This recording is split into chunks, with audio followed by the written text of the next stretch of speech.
Maqaan kiyya Daani'el Dibaabaan jedhama. Finfinnee News Network irraan bilbilee. Maal keessa jirtu? Nagaadhaan wantoonni tokko hin jiru. Xinnoo isin jalaan bade koommadhee waan isin jalaa bade garuu waan isinitti jirtan immoo hordofaman jira. Egaan duula isin irratti deemaa jiru kanas milkii maan onni ta'aa jirtu kan jedhu dhaga'aan jira. Ammoo uummanni hin hidhatin miidhamaa jira jechuus immoo dhageenya akkam jirtu? Uummanni kan giddugaleessa Oromiyaa naannoo Gindabarat, Abunaa Gindabarat kun miidhamaa jira kan jedhamtu jira. Gidduu kana nama baay'ee akka ajjeesanii fi dirooniidhaan illee akka rukutan kan dhageenye.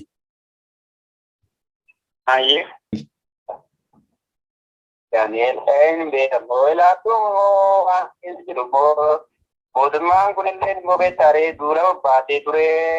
Nullee humna lafa waraan bilisummaa Oromoo humna lafa ol dadhabee jennaan waraan bilisummaa Oromoo gufuunillee hin rukunne beektaa. Dirooniin halkan guutuu dabadaraa bule. Kanaaf immoo sanallee immoo miidhaa uummatarraan nama tokko geessisee ture.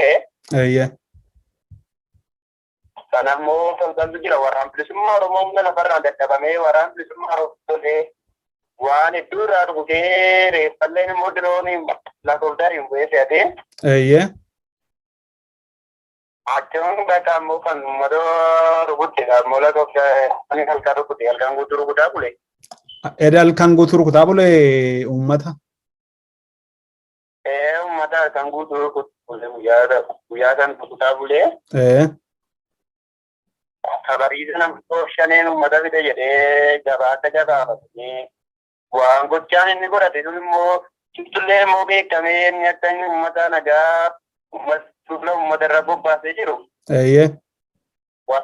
Waraan hidhateeru hidhatee duula mootummaan kunillee immoo uummata irra baafate uummata fixuuf jira. Gama biraatiin immoo gara giddugalaa garalleen beektaa immoo gara acheen illee uummata iddoo rukutte beektaa malfa miidhaa jirti. Waraan bilisummaa Oromoo rakkatee beektaa humni isaallee kufee waan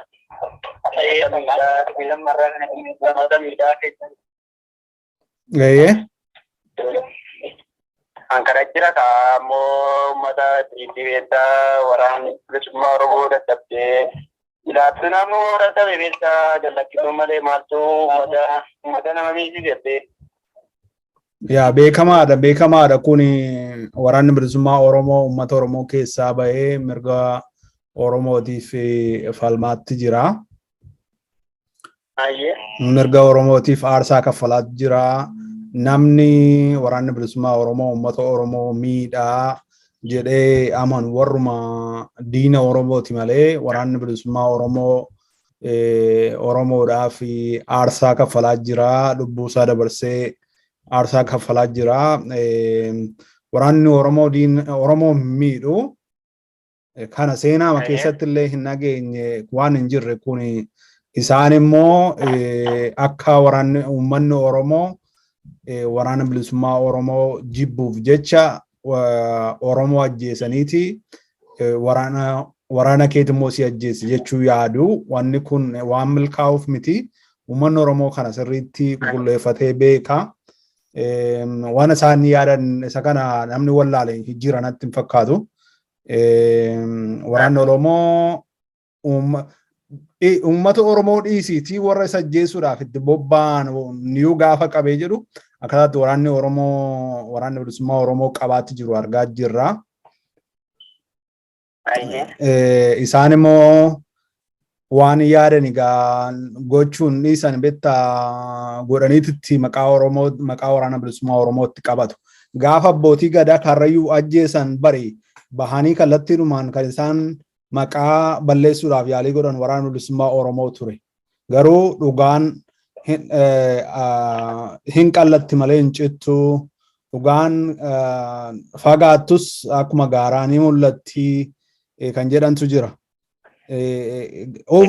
isaanuma keessa kan abbootii gadaa Karrayyuu ajjeese isaan ta'u gadi ba'anii nutti himanii gaaf jalqabaa garuu akkuma ammaa kana waraana bilisummaa Oromoo itti maqaa xureessuudhaaf yaalii godhanii turan.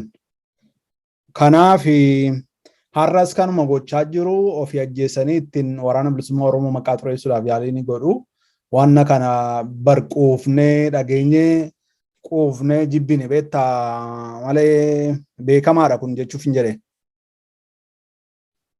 Akkasumas filattuu kan mootummaan beektaa waraana bilisummaa Oromoo zoonii gidduu zoonii irratti akka Oromiyaatti asxaafamee waan godhu wallaalee laabeetta waraan kan barbaaddatee waraana bideebeettaa namni tokko 70,000 bitee ji'a tokko asittiin baasaa Oromiyaa keessaan baasa waraana bilisummaa Oromoo nan baasa anjuun talloluu dhaqee deebitee of ijaartee amma immoo juntaa balleesseedha ji'a tokkottiin baasa jedhee nam tokko 70,000 bitatee too dhufe beektaa akka nama 80,000 san bitee waraana bilisummaa Oromoo immoo tooftaa qaba itti fayyadama amna barate qaba akkatti diinagdee illee kubbisee waraana inni bite kanatti hin bu'u jedhee waraana bilisummaa Oromoo jalatti garaa gallakkisee beektaa. Achiin diinagdeen illee naa kufuudha beektaa diinagdeen kun illee diigala moo gochaan kun illee. Diinagdeen illee kutee waraan kun inni bite kun illee hojiirra noollee fi waraan bilisummaa Oromoo jaraa bise jalaa karaa galakkisee fi karaa dura waraan bilisummaa Oromoo lafa dura dhaabbatee buqqisee fi jalaa ka'e. Abunaa gindirrasitti immoo. Gindirratti immoo buqqisuma dheedanii lola guyyaa sadii lolamee nama amman jedhamne qondaalota hedduu irraa rukutame. Uummata keessa ta'uu sodaatee kaan namuudhaan achumatti konkolaataan ka'ee dadhabee nyaantaan achumatti sooree warroota keessa ammoo aangoo qabbisan gartee.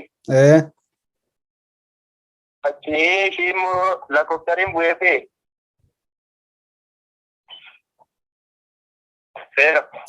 Hello. Reeffa furaannate jechuudha helikoptariidhaan. Bu'ee fe'e.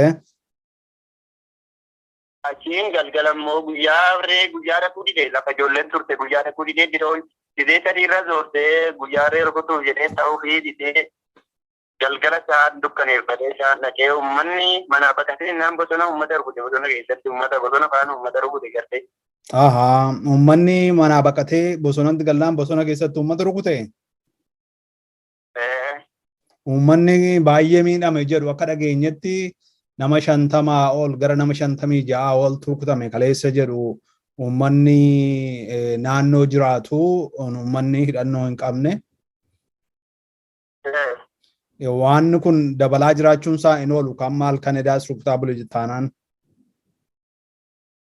Kaleessa galgalaa mootii kun beektaa kun torbee dhabdeema erga rukutee. Suni immoo beektaa beekan immoo kaleetti bari'u rukute. Aanaa aadaa wargaa keessatti gartee. Waraan bilisummaa Oromoo waraana isaa beektaa bakkiinaan galabbatee rukute.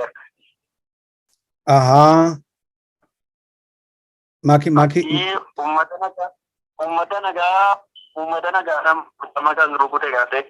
Asitti naqee. Makiina waraanni isaa ittiin deemantu galagalee? Waraanni isaa makiinaan deemaa jira. Waraanni harkaa rukute. Waraanni keenya harkaa rukute. Achii booddee uummatatti ijaa ba'e jechuudha. Uummatatti haaloo ba'ee amma immoo suuraa shanee balaaleffannaa shanee uummata amma sana rukutee dhaggeeffataa jiraniitu uummata aanaa keessaa kaatanii uummata olii gadi guyyaa jettaa jiru. Kanas godhan immoo yaadni isaanii siyaasa qofa akka ta'e uummanni Oromoo illee ni beeka uummanni illee baratee jira uummanni gadi jirtee ammallee immoo uummanni baqatee beektaa mana gallachiisanii badanii nama reeffumallee kaasee sooruu dhabamaa jira gartee lafa kanatti uummanni badeera waan ta'eef uummanni itti nu dabalu ka jedhan baqatan beektaa namaatiin himti warra namni du'ee sanan eeyyee laakan kana jira gartee beektaa duula uummata irratti tarkaanfii fudhachuu ta'e waraana hidhatee jiru illee dadhabee uummata irratti duula fudhataa jira gartee. Nama gaddisiisa egaan jaalbarooda wanni kun mootummaa Oromiyaa kan ofiin jedhulleen uummata isaarraa uummata Oromoorraa balaa gahaa jiru kana dhaabsisuu hin danda'a ture. Argitee Tigraay keessatti bari kan mootummaa naannoo sanaati kan uummata isaatiif falmee uummata isaatiif du'ee uummata isaa kanarraati lola qoolatee yeroo ammaa kana uummanni naannoo sanaa harkaatu guddatu xinnoo nagaa qaba. Kan keenya waraana bilisummaa Oromoon ala kan mootummaa naannoo Oromiyaa jedhu kuni yerootti saba keenyatti waraanni mootummaan bobbaase duula ajjechaa raawwachaa jiru kanatti yeroo faannoon finxaaleeyyiin Amaaraa uummata keenya irratti ajjechaa raawwachaa jiru kanatti Oromiyaa keessatti kan uummata keenyaaf dubbachaa lolaa jiru keessumaa qaamni hidhate waraana bilisummaa Oromoo qofaadha. Egaan nama gaddisiisaa wanni uummata keenya irra gahaa jiru garmalee nama gaddisiisaa kan argitee egaa isinumti jabaadhaa abdiin uummataa sinirra jira beektaa dhugaamatti rakkoo kana keessaa harqoota garbummaa kana keessaati ajjechaa kana keessaa kan uummata Oromoo baasuu danda'u yeroo ammaa kanatti waraana bilisummaa Oromoon ala waan kan biraan humni jiru fakkaatu kun dhugaadha isinumti jabaadhaa egaa maal jennaa miti rabbi irra sinaa aansu rabbi sinaa tiksu. Leel kaasunillee immoo beektaa kadhume dhumee beektaa ammiyaa fi beektaa bilisummaa irra argama. Akkasi kamoo Daani'eel fayyaa naa ta'e kamoo naa jajjabaatu oduu jirtu.